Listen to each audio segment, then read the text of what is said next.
Satyabama Institute of Science and Technology, Chennai and Sriperumbudur. கனமழை காரணமாக திருப்பூர் அறிவொளி நகர் பகுதியில் வீடுகளுக்குள் சுமார் 5 அடி அளவில் தண்ணீர் தேங்கிய நிலையில் வீடுகளில் இருந்த டிவி, குளிர்சாதன பெட்டி, பள்ளி குழந்தைகளின் புத்தகம் மற்றும் ரேஷன் உள்ளிட்ட முக்கிய ஆவணங்கள் மழைநீரில் நனைந்து சேதமடைந்துள்ளன. மேலும் விற்பனைக்கு வாங்கிய சுமார் 10 மூட்டை வெங்காயம் தண்ணீரில் மூழ்கி சேதமடைந்த நிலையில் மக்கள் கண்ணீருடன் வேதனை தெரிவித்து வருகின்றனர்.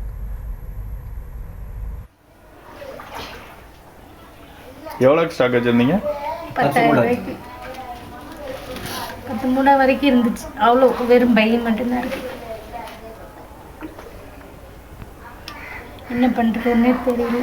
எங்கள் வீட்டுக்காரர் வெங்காயம் வியாபாரம் பார்க்குறாரு. அவ்வளோ மூட்டையாக வெங்காயம் வட்டிக்கு வாங்கி போட்டிருந்தோம். அவ்வளோ வீணாக போயிடுச்சு. வெறும் சாக்கு மட்டும்தான் இப்போ மிஞ்சி இருக்குது.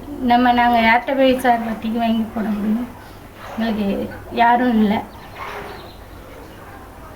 ஒன்றும் பண்ணவும் முடியாது. என்ன செய்யறதுன்னு தெரியல. நான் முதல் போடணும்னா எங்கள்கிட்ட அந்த அளவுக்கு வசதியும் எடுத்தது.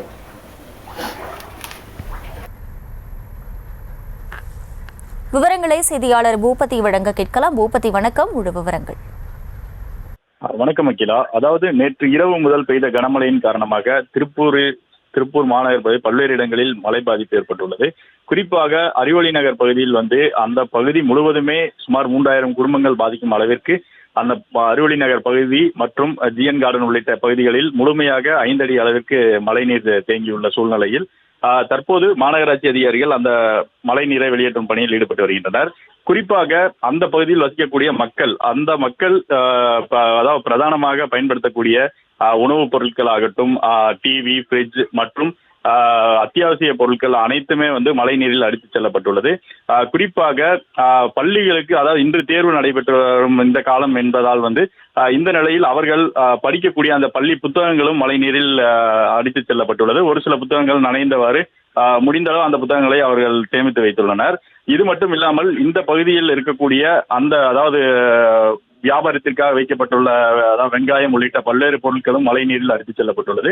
குறிப்பாக இந்த ஒரு விபத்துக்கு காரணம் என்னவென்றால், அந்த பகுதிக்கு, அதாவது அறிவொளி நகர் பகுதியில் அருகே அமைந்திருக்கக்கூடிய நல்லாறு பகுதி, இந்த நல்லாற்றை அவர்கள், அதாவது பொதுப்பணித்துறையினர் முறையாக கடந்த 15 ஆண்டுகளாக சரிவர தூர்வாராத காரணத்தால் தான் இது போன்ற கடந்த சில 3, 4, 5 வருடங்களாக தொடர்ந்து இவ்வாறு மழை பெய்யும் பொழுது இதே பகுதிகளில் மழை நீர் தேங்கி வருவது ஒரு வாடிக்கையான சூழ்நிலையாக உள்ளது.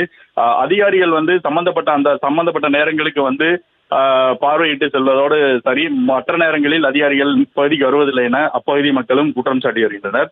குறிப்பாக அந்த நல்லாற்றை முழுமையாக தூர்வாரி அந்த பணிகளை அரசு கையில் எடுக்கும் பட்சத்தில் இது போன்ற விபத்துகள் எதிர்காலத்தில் நடக்காது என்பது அப்பகுதி மக்களின் கோரிக்கையாக உள்ளது. இன்றைய சூழலை பொறுத்தவரை அவர்களுக்கு உணவு கூட அவர்கள் தயாரிக்க முடியாத ஒரு சூழ்நிலையே உள்ளது. தற்போது வரை மாநகராட்சி நிர்வாகத்தால் அந்த உணவு ஏற்பாடுகள் செய்யப்பட்டுள்ளது. தற்போது வரை அந்த உணவு பட்டணங்களும் சரிவர கிடைக்கவில்லை என்பதே அப்பகுதி மக்களின் கோரிக்கை, அதாவது பாதிக்கப்பட்டுள்ளனர். நன்றி Boopathi. Satyabama Institute of Science and Technology, Chennai and Sriperumbudur.